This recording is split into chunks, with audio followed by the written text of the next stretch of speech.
All right, welcome back to the Gen Z Speaks podcast. With us today are a very popular guest who's been on the podcast before, probably our most popular guest.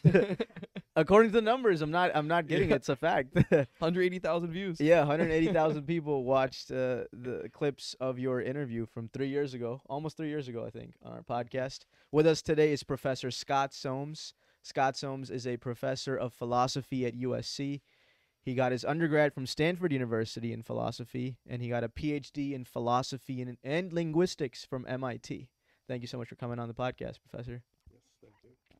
I want to start our conversation first with the philosophy of law. Specifically, as we know, America is not a direct democracy. It's a constitutional republic where we indirectly have a democracy. Under that system, our Constitution was inspired by, in part, John Locke's theory on natural rights. Yes. What is America's guiding philosophy of law? Is it John Locke's philosophy of natural rights, or do you think there's another approach that the Constitution takes to our federal law? This is The mic, the mic. This is a contested issue in the United States today. It's been a contested issue for more than 50 years, probably. Do you want to put the mic closer? For at least 75 years, if not before that. In the early years after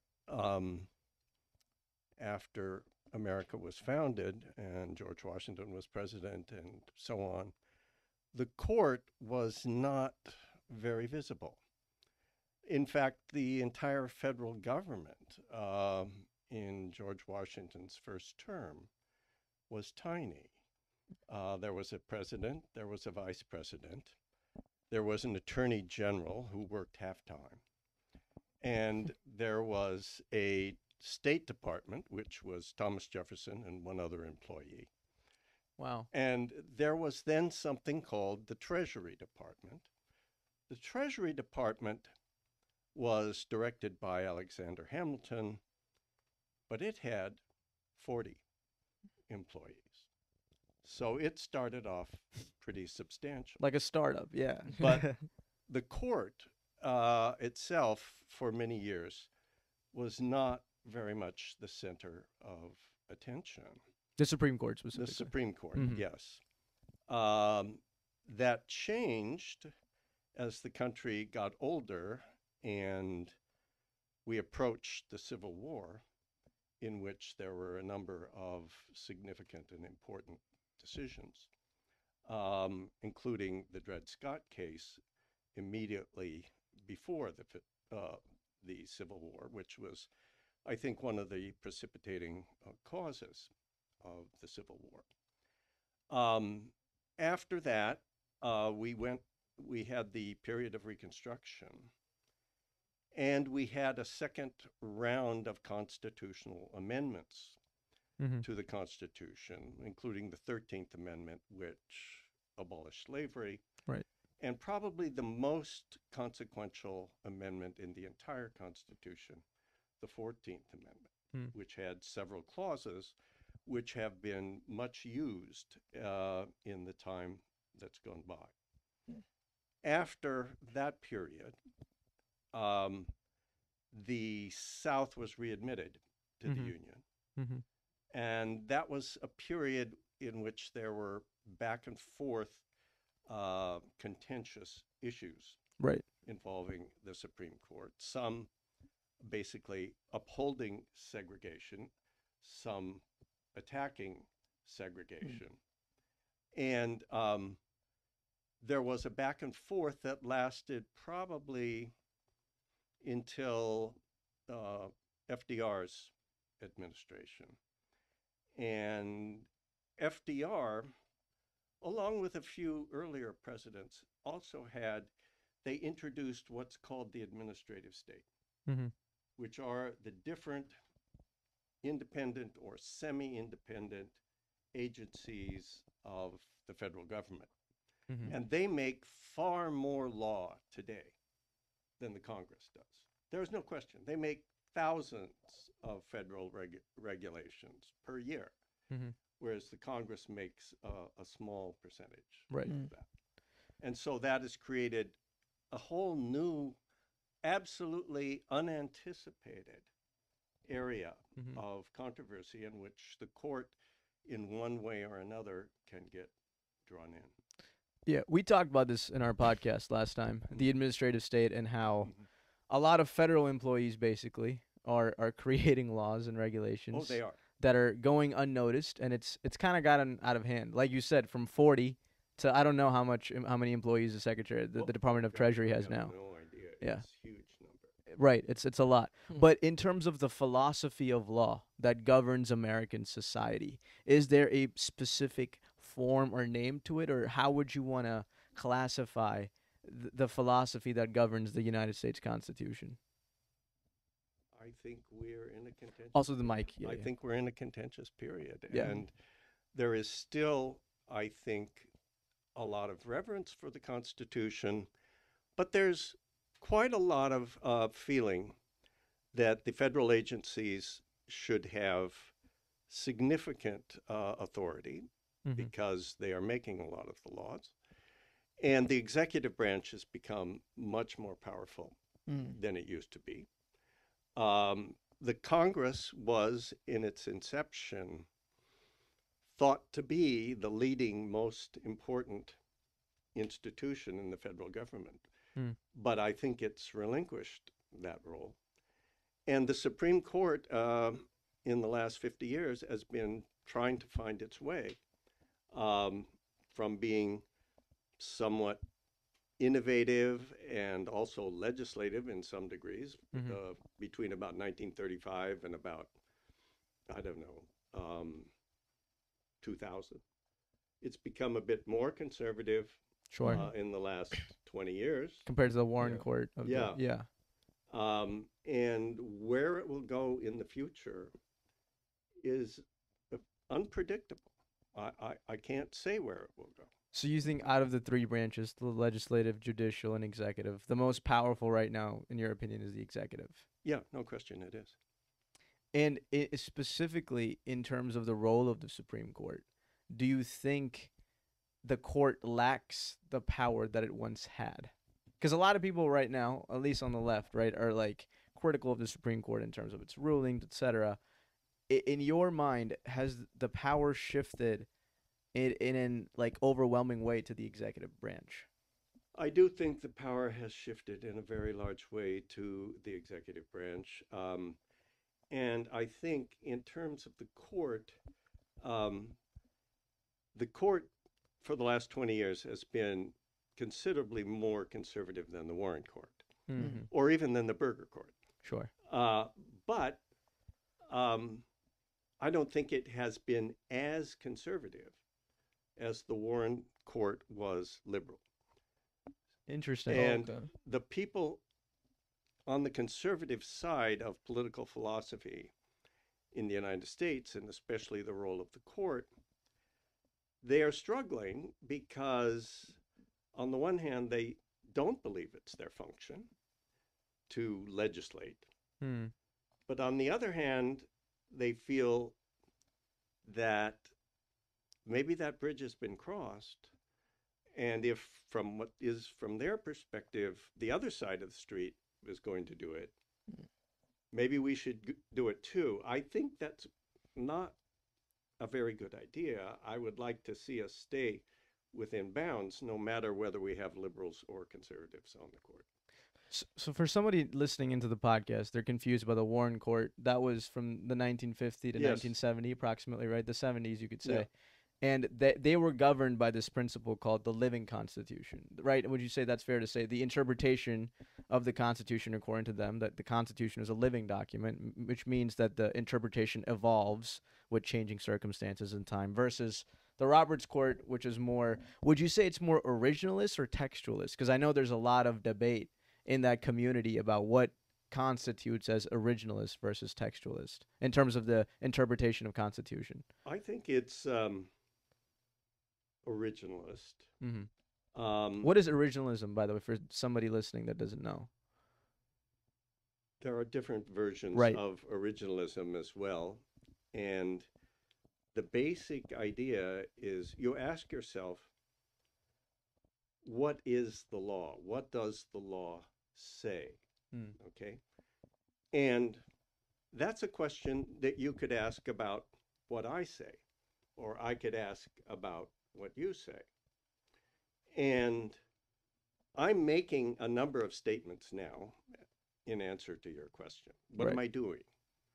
I'm assertively uttering certain sentences, thereby making certain statements.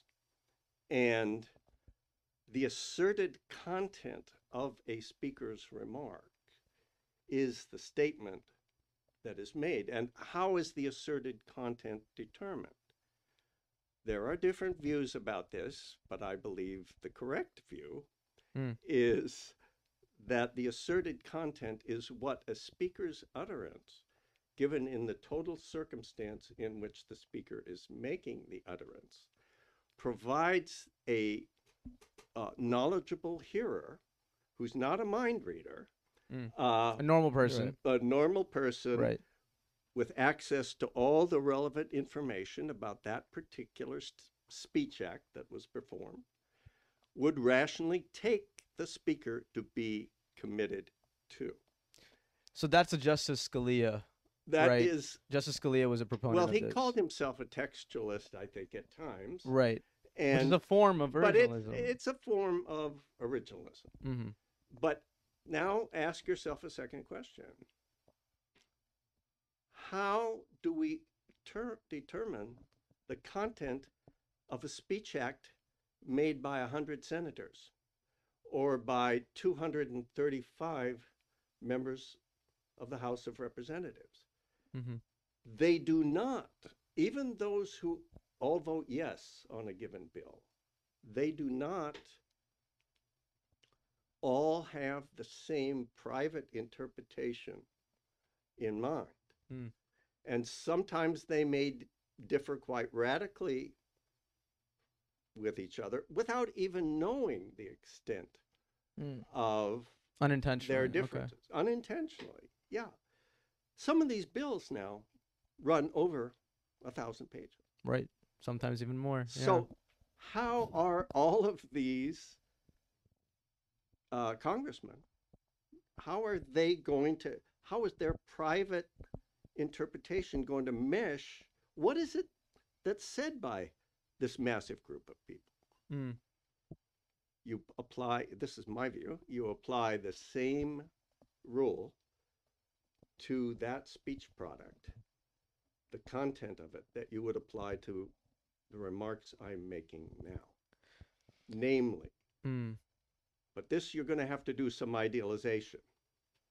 You imagine a rational agent who is aware of the legislative history of a given bill, how it was proposed, what amendments were offered, what amendments were accepted, what were rejected, what were the arguments in favor of the bill by the supporters, what were the arguments against.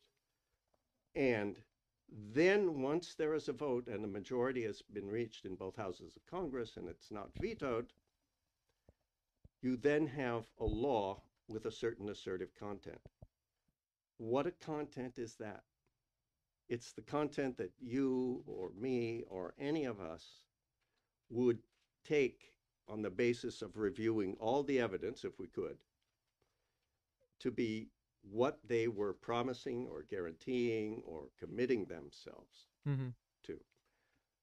That's a very difficult, I think that's the way to think about it. But it's also open-ended in the sense that if it's your job and you're on some court, whether it be the Supreme Court or a lower court, sure, and the question arises, some action has come forward, is it consistent with the law? Is it inconsistent with the law? What do? They have to weigh all of this. Interesting. I have a question. So, if some of the bills that are being passed are 1,000+ pages, Yes. Any rational person can realize, hey, that's probably not practical to go through everything and understand everything that's being written. So how do they go about making the right decision if any normal person can't like absorb that much information? Well, how does it start? It starts with somebody's raised an issue. Mm. Some jurisdiction has somebody, some person, some corporation, some university that have done something. Mm-hmm. Somebody raises a complaint. The local prosecutor has to make a decision. Does this fall under what they're saying it falls under? If the prosecutor says yes, then there will be a case of some kind. Or if somebody brings a case to court, a lower court, it will go through that court. They'll make a decision. That decision can be appealed. It can be appealed to an appellate court. Mm-hmm. That decision can be appealed. It can be appealed to the Supreme Court. That's why cases take forever. Because there's so much complexity involved.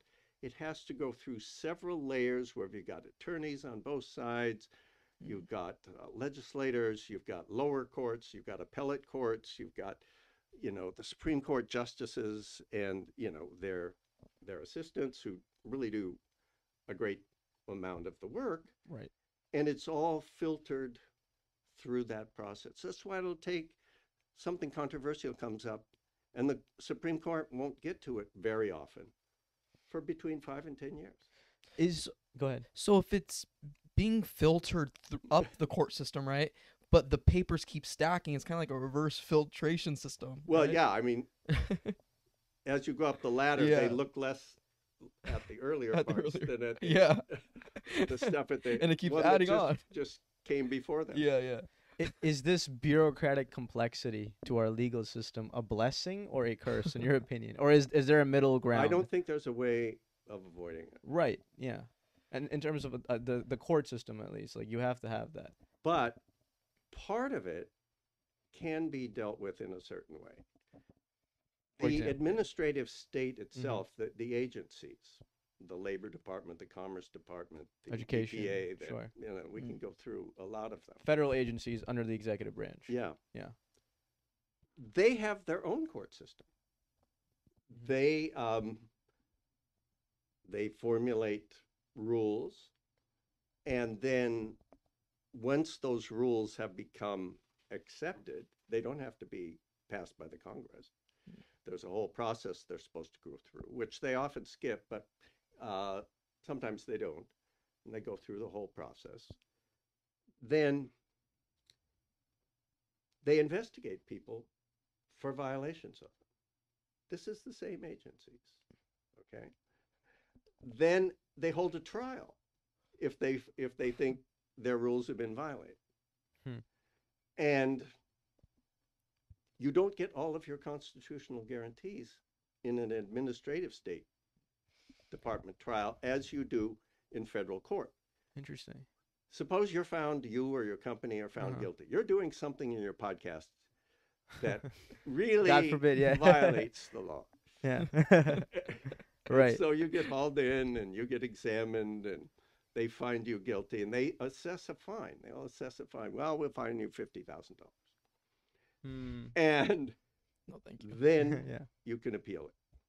To which court? It's federal courts or an appellate? The federal courts, and then it goes up through the federal courts. So wait, the courts administered by this administrative state, not to sound redundant, but are they federal courts technically? Yeah. So they are federal. They're part of the federal. They're not district courts. Okay. They're not appellate courts, but they're courts within the different departments. For someone listening in that has no idea about the court system, it starts off with a local court, right? District courts, appellate, and then federal. Is that correct? And then Supreme Court? First of all, what's the order of hierarchy? There are local federal courts. Okay. There are appellate federal courts. There's the Supreme Court. Mm-hmm. But we also have that in the state of California for the state courts. Sure. So it doesn't have to go through all the state courts before it starts in the federal courts. It could start in either place. But the general hierarchy is the Supreme Court is obviously, is at the top. Then it's federal courts, then appellate, then district, and then local. Well, the local courts, remember, Mm-hmm. they take cases involving state law. It Interesting. doesn't have to be a federal law. Mm-hmm. They're typically, laws of the state of California Mm-hmm. that have been, people think they've been broken. Right. And then that's how it starts in the state system. Interesting. I want to go back to your point about originalism. A lot of times people think originalism means that judges are interpreting the Constitution based on the original intent of the founders. That is, like a fallacy, I would say, because most originalism, like especially Justice Scalia, I was reading into his beliefs. He doesn't believe that. He doesn't. He doesn't. But a lot of people think that's what originalism means, right? What was George Washington thinking, or what Thomas Jefferson thinking? That was probably the original form of originalism. Okay, interesting. And that was probably, that surfaced probably around the 1970s and 1980s. As a response to the Warren As a Court. response to the Warren Court, basically. Right. And Warren means the Supreme Court Chief Justice was Yeah. Warren at the time, Yeah. and so the name of the court is the Warren Court. Yeah. Like the Roberts Court right now, John Roberts is the Supreme Court Justice, Chief Justice, so we call it the Roberts Court. Right. Yeah. But then in the late 90s, that emphasis began to change. And a view, which is now probably the most well-known view of originalism, is called public meaning originalism. Mm. So what is the content of a given law? It's the public meaning of that law when it was passed. Interesting. What is that public meaning? Yeah. It's a very broad it- term. Well, I think it's a little too broad. So you've got to be able to specify that more precisely. Mm. And that's probably one of the main things I'm trying to articulate in my own approach to the philosophy of law, because I take what we've been given basically since starting in around 1957 with Noam Chomsky's 1965 aspects of a theory of syntax. Mm. There's a whole science of the sound system of natural languages, the word formation processes of natural languages, the grammatical or syntactical processes whereby you put words and phrases together to make something called sentences, well-formed sentences. And then there's something called the semantic content of a sentence. That means you take the sentence that comes out, okay, this is a well-formed sentence, this is how it's formed, these are what the words are. The words have individual meanings, and the way in which you place words in the sentence in relation to other words, that also has meaning. You put that all together and you get what the linguists call the semantic content of the sentence, which is kind of what you would really have to know when you use that language to communicate with somebody that couldn't be derived from any means of just what's the most effective way to persuade this person or anything like that. You would have to memorize that's what learning a language is. Mm. But there are all sorts of different rules of thumb that we use when we are assertively uttering sentences and making statements. We don't say everything we're assuming. We sometimes presuppose, I think, well, I'm on this, I understand this, you're thinking the same thing, so we don't have to go into that, so I'll leave that part blank, so I'll just assert something which is relevant to it. But you have to understand all of that if you're going to understand the total information content of what is said. And now your question is, how do you do that with a plural legislative body? That's the complexity. By plural, do you mean like the divisive nature what of it? I mean is more than one speaker. Okay. You know, there's a bunch of people, they talk with each other, they argue and so on. Out comes a text. They all contributed to it. No one of them probably has it down exactly. It's a compromise. It's a compromise, and they don't even probably know the full extent of the compromise. Sure, It's over too 1,000 much. pages, yeah. Yeah. So You've got to rely on a process whereby this can get settled on in an incremental way. And our system is, of all the possible systems, it's a pretty reasonable system for doing that. But it starts from two things. What would a reasonable person assume, knowing the full public process that they were trying to assert or promise or guarantee? Second, why were they saying that? What was their intention? What were they hoping to accomplish by doing that? And you have to put both of those things together.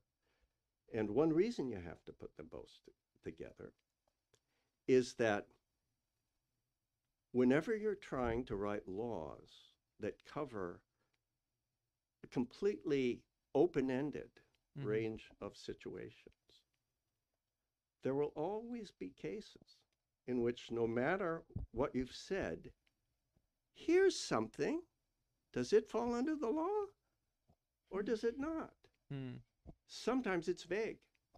Sometimes they've used a vague word or phrase and it's unclear whether this falls under it or not. Yeah, go ahead. So obviously things have become more and more complex over the years, right? I mean, he was telling me earlier the First Amendment's 3 sentences, right? So this specificity and complexity that's come through the years, has it made it easier for us to understand the law? No. It's probably harder for us to understand the law. And to a certain extent, students have to rely on professors. Professors have to rely on other professors and journalists, and they have to read the written opinions of the various courts that it's gone through. There's no avoiding that. We just have to be able to do that efficiently. I think we need to do it a little more quickly than we've been doing it.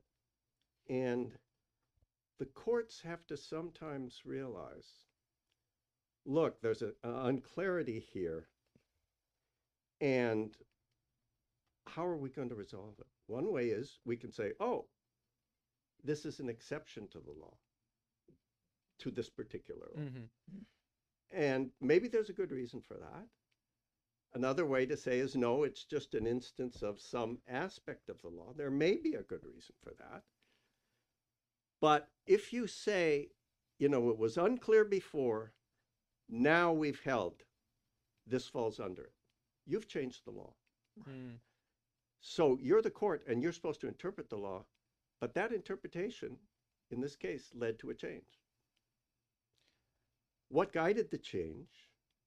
You want to make the minimum change in the existing asserted content Written law. that conforms to the original asserted intent. That's a judgment call. So you have to have both the asserted content and the intent, because there will be cases where it's not clear whether it applies or not. So the intent is secondary. It's not the primary. I believe the intent is secondary, but it's an important component. So it is. Now, there are sometimes things happen when the law is passed and time goes by, some new behavior comes along that nobody was thinking of. And you read it on the face of it, and it looks like it violates the law. But since the circumstance was entirely new, they were not thinking of that before. And moreover, you can tell what the intent of the law was. It wouldn't have been intended to apply to this. So the counter argument to originalism and textualism is the living constitution, right? Yeah. So that the law can basically adapt to changing circumstances. But I think originalism has got to have its own way of adapting as well. So, which is where you say that exception comes in, right? If the circumstances are completely new, there ought to be an exception to an asserted content. Which but is it's not completely unguided. So what you want to do is you say, I want to resolve this so Your it'll mic, be yeah. a yes or a no. Mm-hmm. There's probably more than one way of doing it. Mm-hmm. How far do I go? Mm. And whose values am I applying? Is it my values Mm. as a justice? Mm-hmm. Or is it what you can determine from the legislative history of the given case? This is why they were doing what they were doing. So it seems to me, for those listening in, about the two judicial philosophies, a strength of originalism seems to be consistency. If you have the same guiding written law being pondered over, you're not going to be changing the original text as much, which means there'll be stability, right?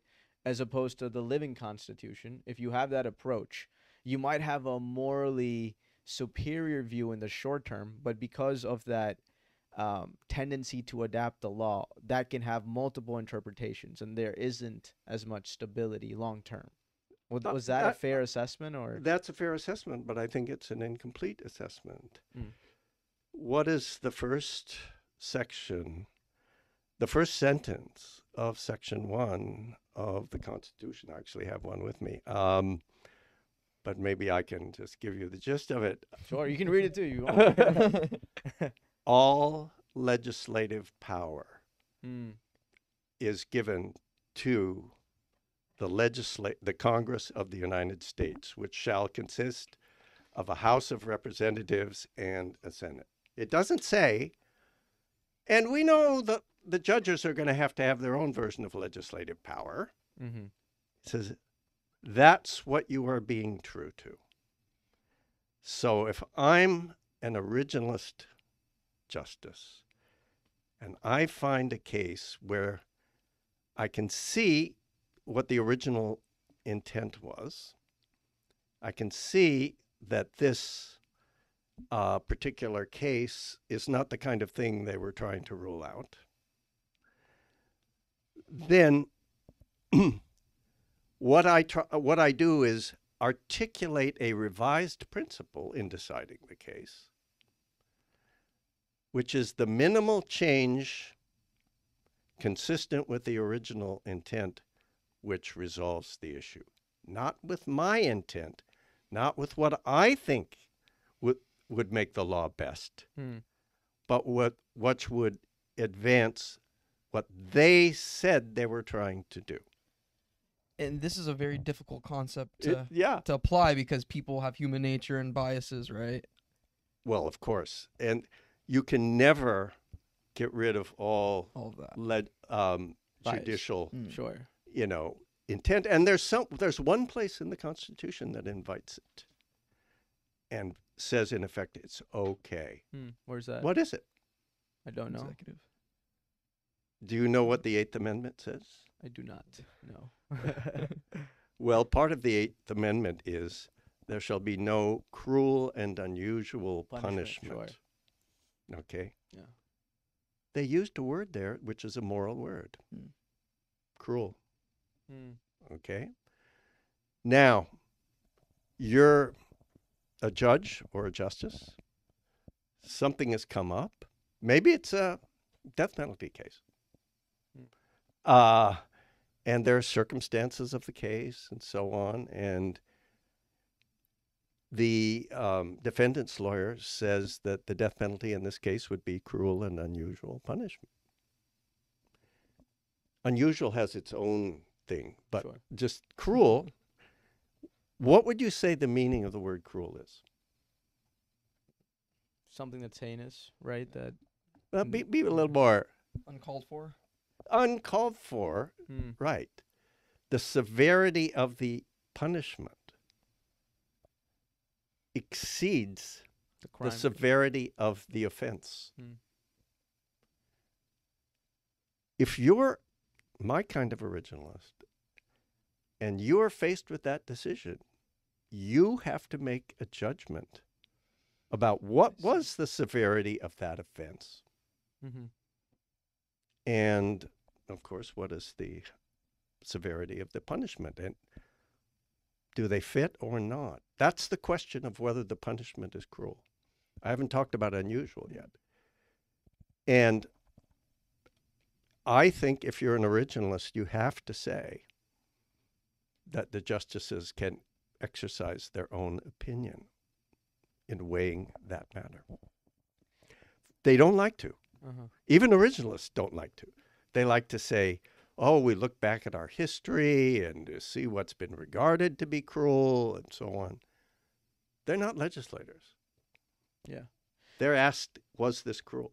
It seems to me that there's a subjective element to both originalism and the living constitution, because in the originalism definition you gave, there is the concept of an adapting principle as long as it's minimal. But the same thing, the living, the proponents of the living constitution can say, well, we can try to limit our interpretation so that it doesn't exceed the bounds of the law, as long as it applies to what are the bounds of the law?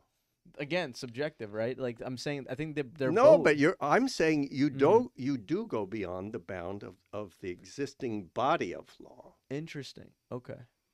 And what you're doing is setting a new precedent, which is going to move the line a little bit. So then people critique that, right? They're saying then that there's no avoiding it. So there is no avoiding. There's no avoiding it, because you cannot, no legislature can interpret, write laws that take into account the whole range of possible human behaviors that may be relevant to that law. But doesn't that inherently lower the importance of precedent, right? Yes. Like so it does. So you're yes. Interesting. So you're not like it doesn't matter if the precedent. But look, it's not that it doesn't matter. If the precedent was well reasoned, then it made an adjustment of this kind. And it wasn't made on the basis of the judge's personal thing, unless it was the cruel part. But if it wasn't that kind of adjustment, the minimal adjustment needed to fulfill the original rationale of those who wrote the law. You're still limiting the power of the judges as much as it is reasonable to do. To go beyond that would be unreasonable. To do more is, I think, unconstitutional. So minimal change is happening to the Constitution. Say the U.S. government lasts infinite time. When does it become too much? Well, let's see if it lasts an infinite amount. Well, I'm just, out of hypothetically, yeah, 300 more years from now, God willing, yeah. God willing. Let's get through the I don't century think first. that there will be limits, because there are things that were not vague, and it was pretty clear that this was a boundary and you cannot cross it. But it'll be infinite in the sense that you can divide 12 inches into infinitely many correct sub-regions, but you can't go beyond the 12. It's infinite in that sense. So it has a cap. It has a limit. Yes. But within that limit, it's unlimited. Within that limit, each one will get smaller and smaller. But there are lots of things like this that apply in the law. Think about war. Who has the power to declare war? Congress. When was the last time they did that? I don't even want. I mean, it's the executive branch just has, right, like you said. President has. That's not so good. Yeah, it's terrible. I mean, if you really value the Constitution, it's a violation of our republic. Yeah. I think it's very important. The Korean War was no declaration of war. The Vietnam War, there was no declaration of war. The wars in the Middle East, there was no declaration of war. There were various legislative acts. Right. And, they had to pass the Defense Department bill, and they had to. But the president took initiative before the legislative really got to it. Yeah. So that's problematic. How about there's a clause in the Constitution? What's the rule for foreign treaties? How are foreign treaties supposed to be treated? Yeah. Well, they must be They can be proposed by the president and negotiated by the president, but they must Ratified. be confirmed by the Senate. Right. How about the treaty that was called the Iran deal under Obama's administration? It was not ever even brought to the Senate to be confirmed. Hmm. We can't They keep doing conducted these hearings things. on it. Yeah, sure. I guess so now thinking about it, right? Okay, president makes a decision, takes it to Congress, but there's so much red tape and bureaucracy and so many conversations going on. What if it is pressing? Well, if it is pressing, like if someone attacks us and you don't Yeah. want to have to wait maybe 6 months to get something through Congress, Sure.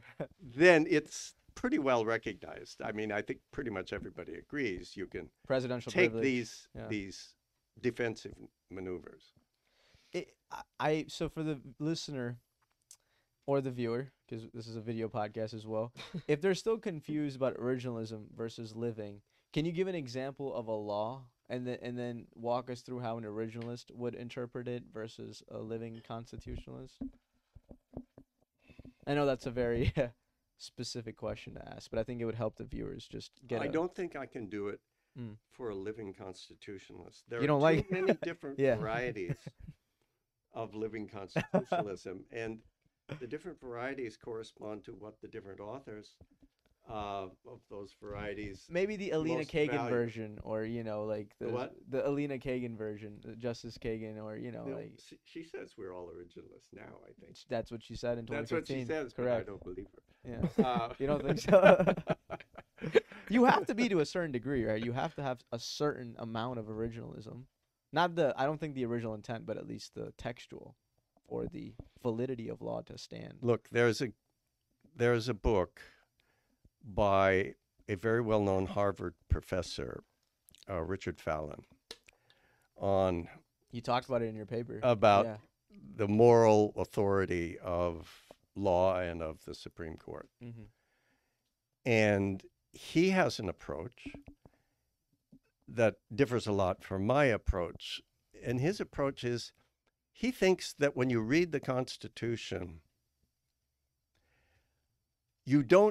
the clauses in the Constitution are incomplete and they tend not to give you enough information.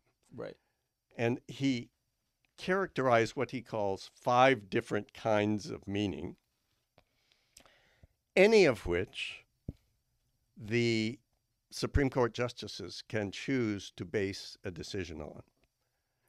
And once they've done that, they can impose what they think is the solution that completes that form of meaning for this particular clause in the most acceptable moral way, where acceptable moral way means the same as I was talking about cruel in terms of the mind of the justices.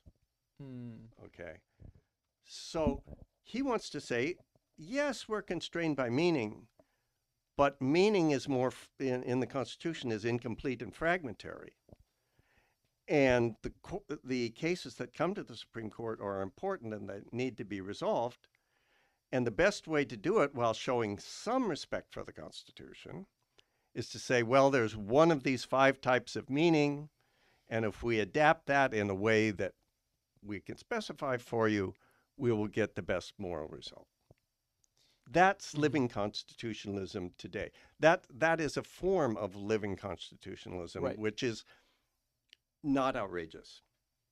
'Cause I don't think it's accurate, but it's not outrageous. It's valid. It's valid. It has its own virtues and vices. Mm-hmm. Because it basically allows to reach, in most cases, the most moral, interpretation of the law and how it can be applied to the present circumstance. Yes, and I think that's very important to him. Moral according to whom? Morals are areas in which there's quite a bit of disagreement. And it's going to be the most moral according to the justices making the decision, or the most moral according to what? maybe just in terms of practicality, right? Like in terms of a given case, like let's say Citizens versus United, right? Like that's like I'm opening up a whole Pandora's box. Oh, that's Yeah. like Hillary and the movie. Right. Yeah. For those of you listening who are unfamiliar, Citizens United was a non-profit organization in 2009. I think it was 2008 election actually during the primary, and they made Yeah, a that's movie. right. They made a movie called Hillary that was critical of Hillary Clinton. But in 2002, there was a act called BCRA, the Bipartisan Campaign Finance Reform Act, and they basically made it illegal Yeah. for corporations With to like put out ads within 60 days of an within ele- 60 days of an election. and then 30 days of a primary, I think, something Oh, along it those could have been, lines. yeah. Yeah. And the Supreme Court said that is unconstitutional because there should be no limit to speech because corporations are associations of people and the First Amendment can be applied to people. And I don't think corporations are people, like that. So to me, in terms of that application of the law and its reversal, like to me, that doesn't make any sense because now it's opened up a whole box of super PACs spending so much money. Well, there's in an our enormous elections. amount of money Yeah. that gets spent.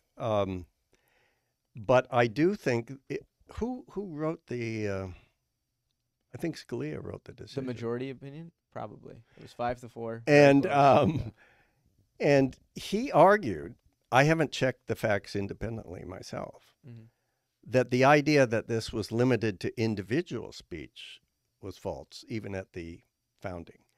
That organizations and groups were able to Mhm. speak publicly and about important political matters. Mm. And so I don't think the mere fact that it wasn't speech of an individual was the crucial point. But there's perhaps a difference. There's a gap between individuals and certain types of organizations Right. and individuals and those types of organizations Mhm. and other types of organizations. But you really have to make clear what that difference is. And it would be quite a challenge, I think, to try to specify it in a clear way. Yeah, but I mean, look, billions of dollars are spent by these super PACs. I was looking up this year's statistics alone. I think over $2 billion have already been spent by super PACs. And these include like over 2,000 different organizations. So you're right, it would be hard. But I think the original law in the Bipartisan Campaign Finance Reform Act, the 60-day policy, I don't think that's unconstitutional. At least that's just my opinion, right? But I do want to go back to what you were saying about Fallon. In your research paper, I thought this was very interesting. You said, and I'm reading from my phone where I took these notes. It's you argue that the moral legitimacy of the Supreme Court is tied to facts, not opinions, widely shared or not. What do you mean by that specifically? What I mean is, if I'm a Supreme Court justice Mm-hmm. and I come across something in the Constitution which calls for a moral judgment, Mm-hmm. then I'll make the moral judgment. That's my job. Mm. Or at least I will look at that case and I will not be hindered if coming to a right result requires making a moral judgment about it. What is cruel? Is this punishment cruel? Not do the people in Texas think it's cruel? Not is there a Gallup poll of everybody in the United States and 50% think it's cruel? My authority in interpreting the Constitution tells me that I have to make a judgment on that case, even though the word is a moral word. There's not that many moral words in the Constitution, but that one certainly is. Cruel. You're right. Yeah. Mm-hmm. Unusual is different, and it Mhm. doesn't just mean infrequent, but it means not sanctioned in previous practice across the states. Not a norm. Yeah. Couldn't there be a balance of originalism and the living constitutional philosophy? I think originalism has got to have that balance in with it that exception that you itself. talked about. Sure. Okay. Interesting. What do you admire the most about the living constitutionalists, if you do? There's something about their philosophy that you wish the originalist would more so implement, or are you I happy? can't think of a thing. Really? It's that. It's terrible. I don't think there's. Look, there's a lot I don't know. Mm. And there may be living constitutionalists as theorists who have good things to say about various things. I think, look, I respect Richard Fallon a lot. Mm-hmm. I just didn't find anything, that I would like to import from his originalism, his living constitutionalism Interesting. into originalism. Are you in your book? I want to read this. I thought this was fascinating. Not in your book, sorry, in your paper called "Originalism and Legitimacy." You talked about the concept of what you deem as a like the sources of a sociological legitimacy of a legal system. You Yeah. said number one, the system has to be prudential, meaning many must judge the system to be reasonably effective in enhancing their welfare and that of those they care most about. Yes. The second source of legitimacy involves substantive justice. Many must think that the system enhances the general welfare Yes. relative to other achievable systems, that natural rights are protected in important ways, and that the burdens and benefits the system imposes are not grossly unfair. The third source of legitimacy is participatory. Many must believe that the lawmaking process is to a reasonable degree representative of the governed and so capable of being influenced by them. Do you think our That current sounds very wise to me. wise words by Professor Soames? Do you think our current Supreme Court meets these three metrics that you listed? Oh, I wasn't thinking of this as about the Supreme Court so much. Just a legal system. The legal system as a whole, and especially the foundation of the legal system, Mhm. which I take in American to be the federal Constitution. Mm. And do I think that's true of our system as a whole? Like all three of the criteria. I you do mentioned. think we are in perilous and more fragile times Mhm. than I've ever experienced in my lifetime in the United States. And the sense that our system is legitimate in very roughly those ways is something that I think is undergoing greater questioning on both the left and the right Mm. than I've ever seen. My own sense is we're at a difficult moment. I can't predict how it's going to come out. But I do think that our law on the whole is legitimate and that we owe a certain degree of obligation to the law, to any law, whether we agree with that particular law or not. The fact that something is a law should be treated as a prima facie reason That's what you say in the paper. to as well, obey. right? What to does that mean obey. specifically? That phrase. It means all other things being equal, if that's a tiebreaker, you go with the law. You don't break the law. Can it be overturned in some cases? Yes. If you have to save a life, if you have to, cross in the middle of the street in order to save a life, well, that's fine. You can do that. You've broken the law, but there is a compelling reason for doing that. Mm-hmm. So I think that's fine. I don't think we can ask for greater legitimacy than that the mere fact that something is a law should be prima facie a reason to do it. Mm-hmm. And I think we're at a point where more and more people are they're not questioning it using those words, but I feel they may be questioning it. Interesting. So you said something. We're in very perilous times, and things are obviously. Mhm. We hear this a lot, right? That things are more upended than ever. And we're 23, we haven't lived through a whole lot, but we hear this constantly. And it's like, where do you see, since you've lived through all this, the inception, like how did it snowball so quickly? Well, not the inception of time, but certainly a lot longer than us, yes.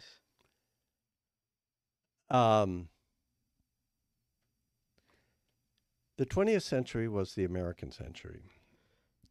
I mean, we've had good times before, but this was a time in which America thrived for the most part. And we were world leaders, and we helped bring about a variety of good results on the whole for the world.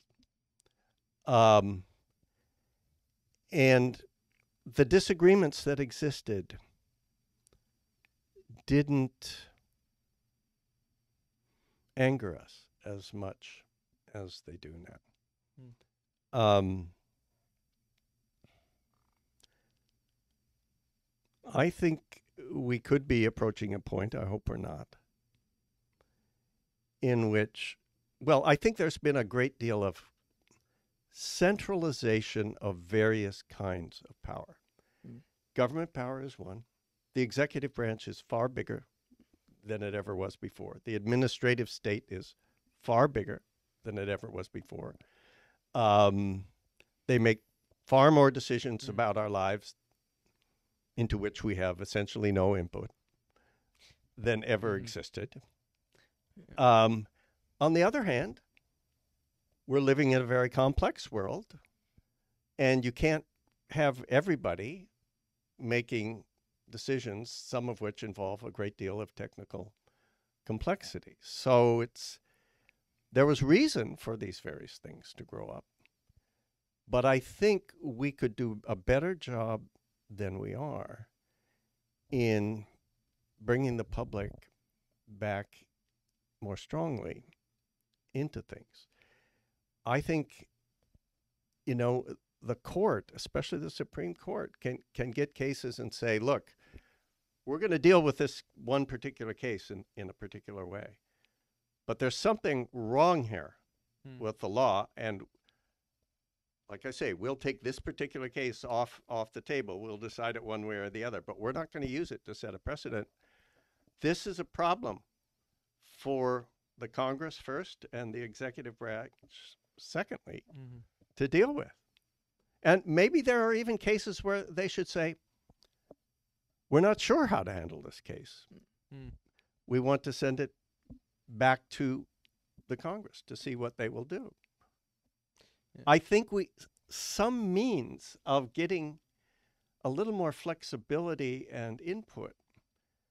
Too many things are decided by too small a group, I think.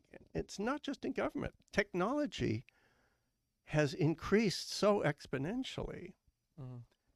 Some of it makes everything widespread, like what you guys are doing. But others make the techniques of control.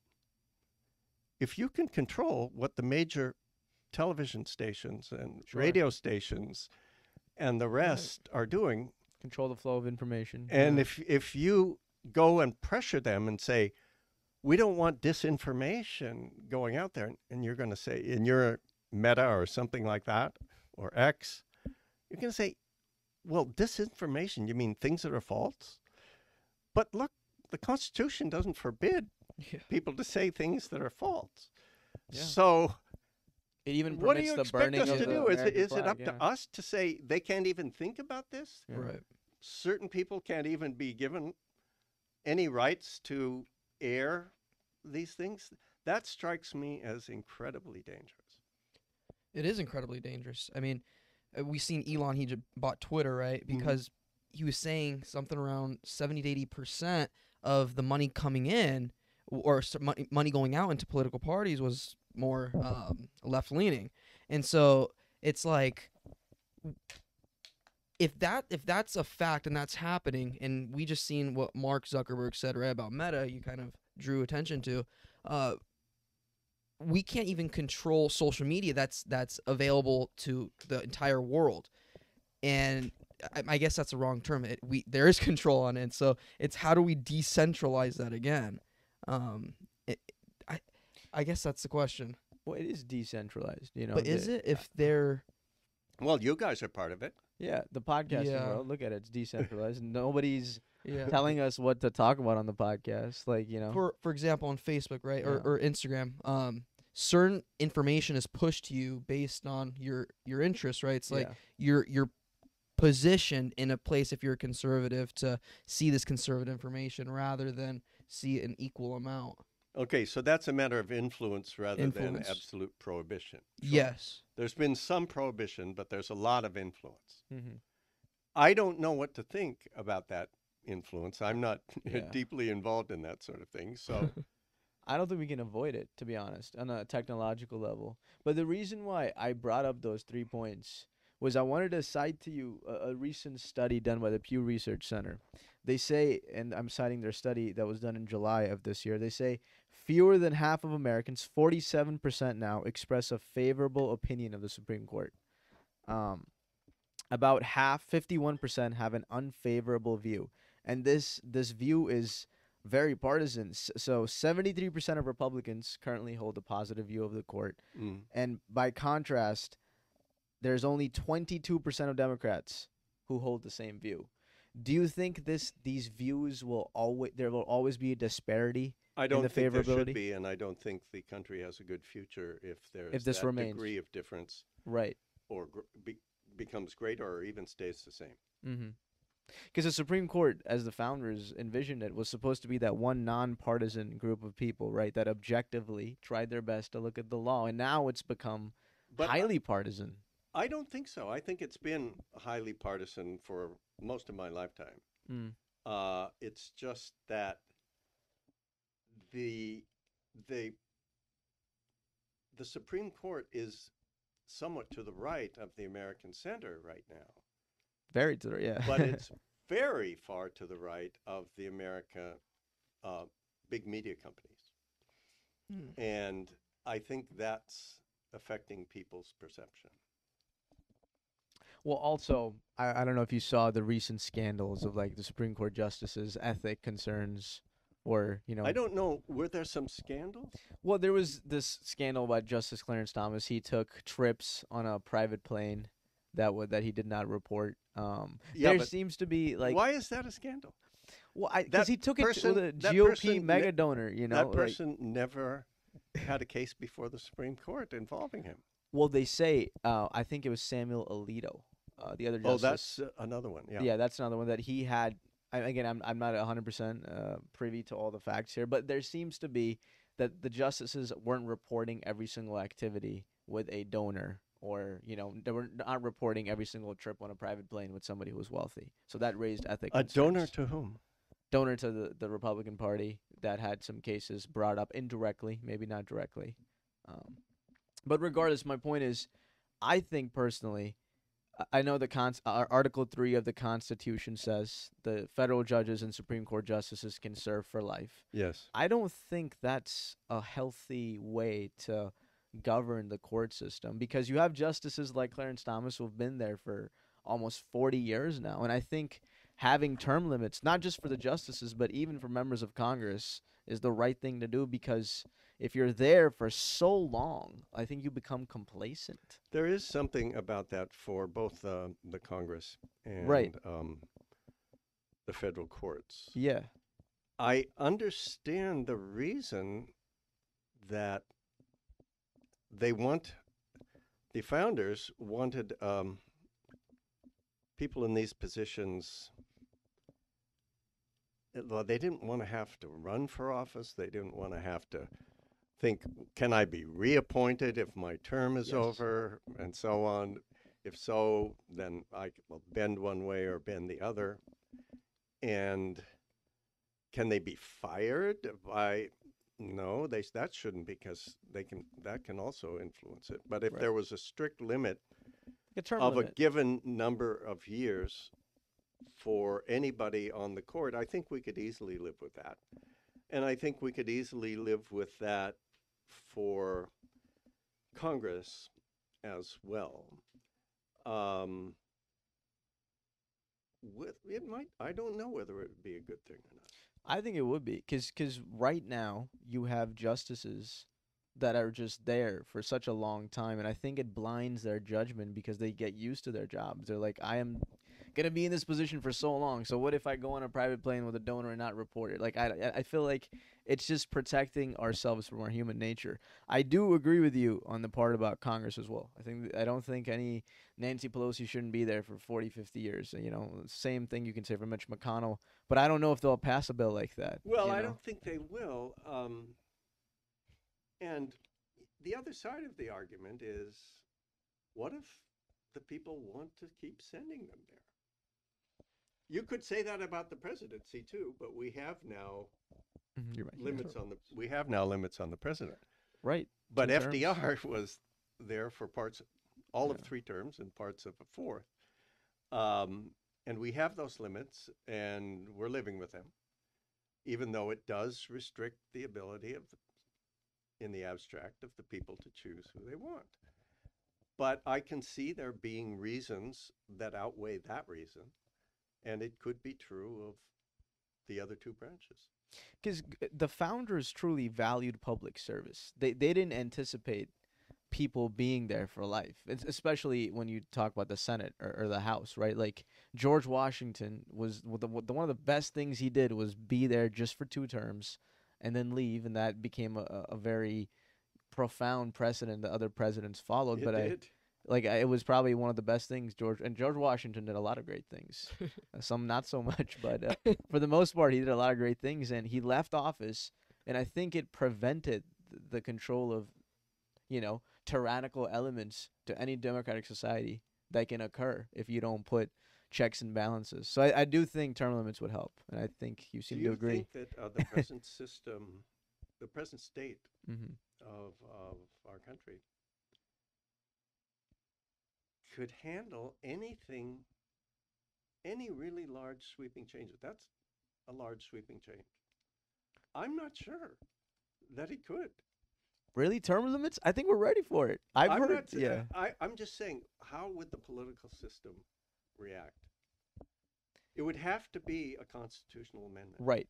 We haven't had one for a while. How long has it been? Oh God, it's been decades. A while. Yeah. Because it requires 2/3 of a majority, right? In both- Congress, in and Congress. 3/4 of the states. State legislatures. Wow. You see, it's very hard to get that level of agreement anymore. Yeah. It's an enormous coming together Mm-hmm. that's required. I mean, we could have a constitutional convention, That's another way. but people tend to be deathly afraid of that, Yeah. thinking that some group might get control of it and so on. But it's so hard to come together because of divisiveness and maybe special interests, right? And just because of the complexity of things today.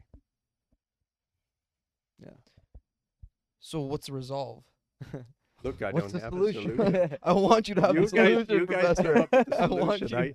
you. I don't have a solution. I'm rather pessimistic. Mm. I'm optimistic in that I think if He's like, you're only 23. wait till you grow up. Yeah.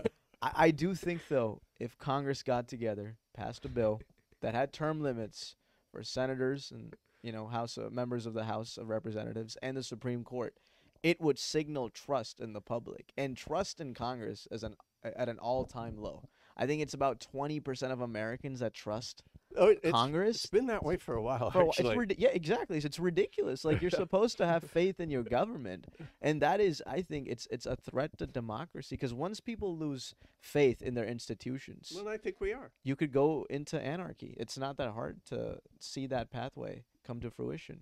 God forbid. Yes, that's so. But this would have to be a constitutional amendment. Sure. So it would have to pass that very high bar. Mm-hmm. And it's so hard to think of the country coming together that much. Yeah. It's hard to think that they would want to leave their position, right? I mean, essentially, they'd be voting that they up and end. Well, the people would just have to be Yeah. dedicated to getting rooting it out up and- anybody who stood against it, Right. Which is which is what near impossible. do you think technology do you think technology has anything to do? It's so easy for one platform to reach so many people Mm-hmm. that if you can control the most popular platforms, Mm-hmm. then your influence is enormous. Mm-hmm. Um, and in the old days, there used to be also kind of regional loyalties Right. into the states or different regions or things. It's not very strong anymore. Um, Mm. Yeah. the center of everything is at the federal level. And maybe that's a little bit unhealthy too. Maybe it would be good if we let the states do a ton of things that they want to do. If individual states, suppose you started your ideas Mm-hmm. with individual states about what they're doing with their legislatures and their governors and their Supreme Courts and their court system. Mm-hmm. And if it worked in a few places, it could spread. Well, I think there has to be a balance, but I think the the concentration of the power in these technological companies is definitely an issue. But like you can't, there's no way to really stop it completely. There will always be some element of power involved. You know, somebody will always have an influence. Like Elon Musk, you can't take his biases out of the way he operates X. Like that's impossible to do. You know. This is kind of what I was trying to get to earlier. There's things on these platforms called shadow banning, and it's if they disagree with some concept that you've discussed, they're just going to show less people your information, content. right? Your Yeah. content. And this wasn't as prominent, I think, like 5 years ago, when Instagram was building momentum and stuff like that. And everyone was getting equal amounts of looks on like explore page, and you'd be able to see things that you would never see before. But now it's like you go on there and a lot of content creators, even large, even millions of followers, they get shadow banned and they only get to maybe 1,000 people of reach, 2,000 people of reach, just because of the content that they shared. And so I think there's definitely something there. I mean, That can be legislated. That doesn't require constitutional amendment, I think. Right. Yeah. But again, going back to the influence of super PACs, all these technology companies have their little minions that have super PACs that influence politicians. If there that were give enough money. of these technology companies that were on different sides of the issues, I think and now it's maybe getting that's better. to some extent true, but I don't know how much it's true. It's getting better now. Like a X, little. I mean, X is definitely truth. Truth. Donald Trump's platform, but Yeah. X is like very right wing now. Yeah, yeah. Well, you could say Instagram is. It's very right wing, you'd say? No, not X? Instagram. X? X is like a lot. It's very right wing now. Ever since Elon Musk acquired it. Really? Yeah. Oh, I thought it was I more hate these center. terms of right wing, left wing. Like I Yeah. think, like you said, like if you want to share an opinion, you should be allowed to. Yeah. You know, like if you, so long as it doesn't put someone's life in danger, I think Yeah, that's the something only. like that. Yeah, Hate like that's crime, the yeah. only right. But if you're sharing an innocuous opinion, like if I don't like your shirt, I should be able to say it's a terrible shirt. Of You know, course, like yeah. there shouldn't be a law prohibiting me from saying that. You know, and it could be more extreme than just a shirt as well. Yeah. But yeah, these are just elements that I think will always persist in a technological society. We'll always have to, you know, Yeah. have a discussion about this. Yeah. It's gonna probably keep going down the rabbit hole too. So But are you really pessimistic about the future, Professor Soames? Yes. Like you have no optimism left at all. A hint of it. Yes, I have a hint of it. Okay. Well, that's about it. where is the optimism at? Where is the optimism? No, I mean the optimism is the country has a lot of great people in it. We have a lot of talent. And if we would decide, look, we're going to talk to each other and we're going to disagree, we're not going to insult each other, we're not going to try to limit people who think very differently from us, Yes. then we'll be okay. But the world, it's not just America. This is happening, this concentration of persuasive power and communicative power. It's happening all over the world. Mm-hmm. And maybe, that can sort itself out. We haven't seen the extremes of our polarization yet. I'm We've afraid seen so. we've seen elements of it, but in other countries, there's literally civil wars, violent. I mean, we did have a civil war, but I'm talking about in recent history. You could say the January 6th riots could maybe one of the closest things, but still, like, there's a lot of stuff happening that America has been safeguarded from in terms of internal domestic turmoil. And I think it goes back to your point about having respect as a citizen. I was just driving today, and outside of their house, somebody had a poster that said, "Even my dog hates Biden," and I was like, Really? I swear to you, like, this is literally 10 miles away. And I was like, okay, how could your dog? I get it. It's funny. But, like, did you really have to print it out and put it on a gigantic poster in front of your house? Oh, is it really big? It was huge. It was a poster that said, "Even my dog hates Biden." And I was like, Joe Biden isn't even running for president anymore. He's not even a candidate. I don't even know if he's still alive. He may not be alive right now. But my point is, like political identities have become such a big part of our lives. Right. And it's on both sides of the aisle. Yeah. Like, young people, I see on their Instagram bios, "I'm a proud Democrat from Georgia."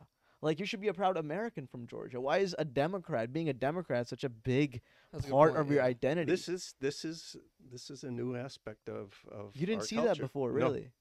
Interesting. So that wasn't like people were not proud Republicans or Democrats. No. Interesting. Interesting. Well, maybe technology has something to do with I that. think then. technology does have something to do with it, and that's what people have to figure out.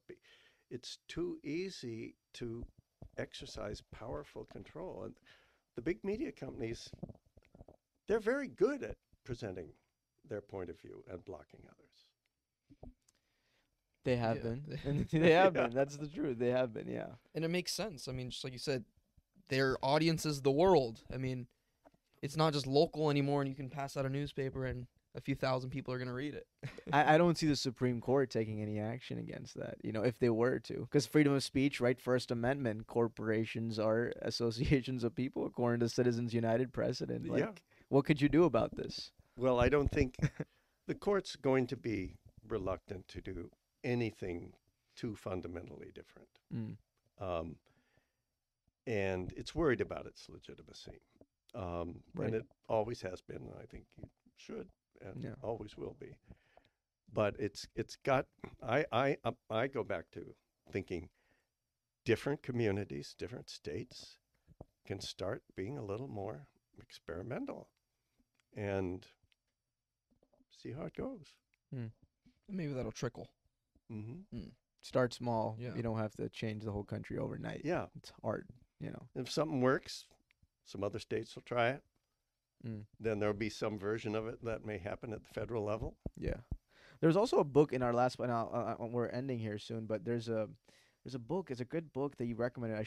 I need to read it, but I liked the main point that you mentioned in our last podcast. It's by a guy named Jerry Gauss of University Jerry of Arizona. Gauss, yeah. It's the The book Tyranny of the Ideal. Exactly, the tyranny of the ideal. And Mhm. you said, start with the society that you're in. Like, you don't need to always aspire. Imagine, here's what the best system would be. Mm-hmm. But we're only over here Mm. so far. Sometimes it's going to happen. You're going to have to change some fundamental institutions if Mhm. you're going to go from here way over to there. And that's going to take you down because you may be depending on those fundamental institutions until you replace them with something better and you start climbing back up. Mm-hmm. The problem is when you go down, the people who are here now, some people are going to suffer in the hope that later you and later generations will ultimately get you to the ideal. But our knowledge of the ideal and how to get to the ideal is much more questionable and limited and subject to error than our knowledge of how we can make local improvements. Mm-hmm. So maybe it's a better strategy in general not to try to get to something we imagine now to be an ideal, but if we started to go down that road, maybe we'd change our mind, Mm-hmm. but just make the most widely agreed upon local achievements that makes things better than they are now for the vast majority of people. That may mean everybody gets their second choice or their third choice, but the choice is always better than, or almost always better than what they had. At least you get something Yeah. instead of nothing at all. That's the message of that book. Interesting. Yeah. Because a lot of times we get bogged down into perfection and like the beauty of symmetry. Solve some solvable problems, which make things a bit better. Then we'll see in a few years how they look. We'll see whether we can take on something else. There's this guy, he's an entrepreneur. I talk about him all the time. His name's Alex Ramazzi, and he says that everyone underestimates what they can do in 10 years, but overestimates what they could do in 1 year. And I see like the comparison here. It's like everyone wants to take over the world, but they don't want to do it at this level. You mean they don't want to do the individual thing? Yeah, exactly. Well, yeah, and that's what we would be best at. Right. It makes sense. Yeah. It makes sense. Everybody wants to conquer Rome overnight. Exactly. Is that really realistic? No. Like start with maybe Cerritos where you live, your local city, and then Move up. Anything else you want to say? Last words, Professor Soames. I'll see you in a couple of years. Probably. Yes, God sir. willing. Yes, sir. All right. Thank you so much Thank for you, coming Professor. on. Appreciate your time.